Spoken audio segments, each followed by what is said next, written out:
You know, I've just got to do something about my bad habit of nail biting. But for now, since you're here in the Mask Fanatic, it must be time to talk about another interesting Halloween mask as we continue our eternal celebration of the art of monster and mask design. Now, this week's mask is an extremely rare one. In fact, as of this taping, it's a one-off. It's a one-of-a-kind, created by a wonderful artist named Jack Nisi, who created a lot of very memorable, very beautifully detailed and intelligently designed, very nice collector edition masks for a while in the 80s.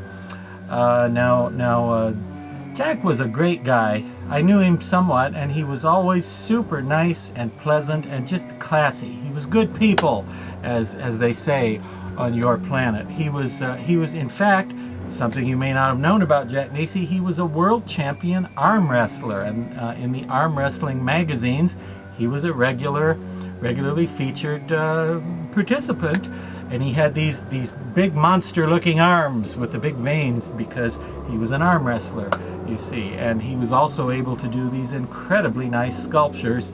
A lot of people still love his sculptures of characters like the Bride of Frankenstein and Glenn Strange Frankenstein monster, and Boris Karloff as the Mummy, and Lon Chaney from London After Midnight. A lot of nice masks done by Jack Nisi, and well, he was killed a few years ago, much too young, and boy, we miss him in the world of masks. We really do, because he was a good person and a terrific artist.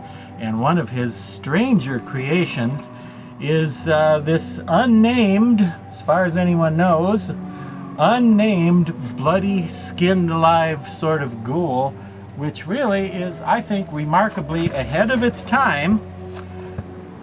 The nameless, skinned head, bloody ghoul from Jack Nisi, right here. Now, this is a pretty disturbing piece, and for when it was made, why do I say it's ahead of its time? For when it was made, it's kind of amazing and kind of shocking, because it's dated right on the back here, Jack Nisi, 1980.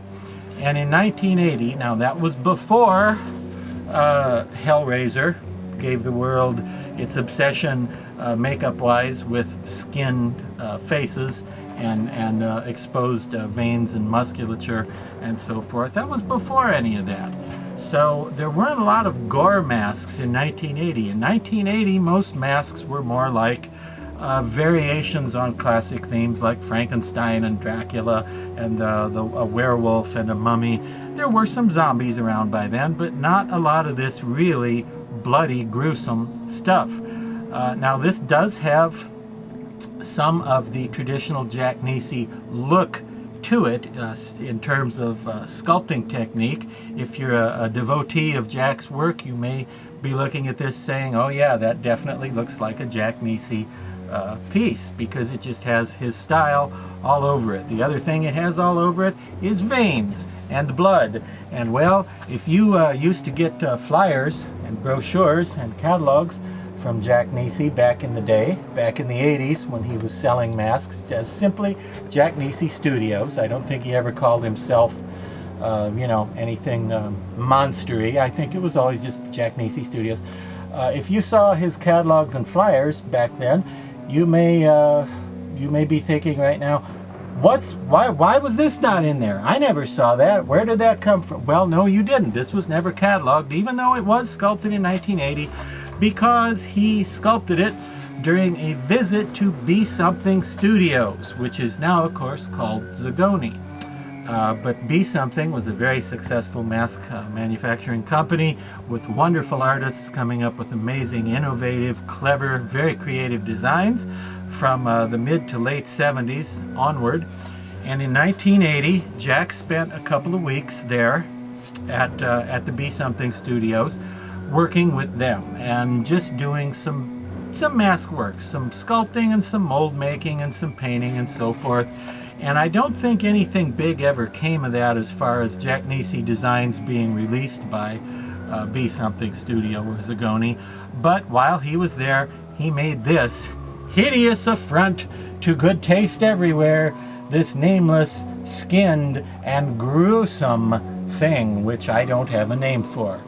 and hopefully it doesn't have a name for me. Now, the reason I say this is one of a kind at this point is because the mold was buried away somewhere at Be Something and lost to the sands of time for many, many years, and nobody remembered it and nobody knew it was there, and people tripped over the mold and it had dust and cobwebs. And then in 2015, Mr. Bill Eastrom, or if you prefer, Bill Weistrom, either pronunciation acceptable, I'm told, discovered the mold at Zagoni, formerly Be Something, and nobody remembered quite what it was exactly, so they poured one up just to see, and sure enough, it was a Jack Nisi, signed by Jack Nisi. And then I guess some of the older hands there remembered, oh yeah, Jack Nisi came out and created this. But again, it was never released, and as far as anybody can remember, there aren't any more copies that were ever made out of that mold or ever sold. I suppose they probably made at least one back then as a prototype, but nobody knows what happened to that, evidently. So it's really a mysterious thing, and just shows you how clever Jack Nisi was, that he came up with the idea to do this peeled flesh and skinned alive exposed muscle look way before it became commonplace. So this one was pulled in from that mold, which was made in 1980, pulled from that mold in 2015 and painted by Bill Eastrom, or Weistrom, and brought to Mask Fest in 2015, which is where it met up with me, and then it went home with me from Mask Fest, you see.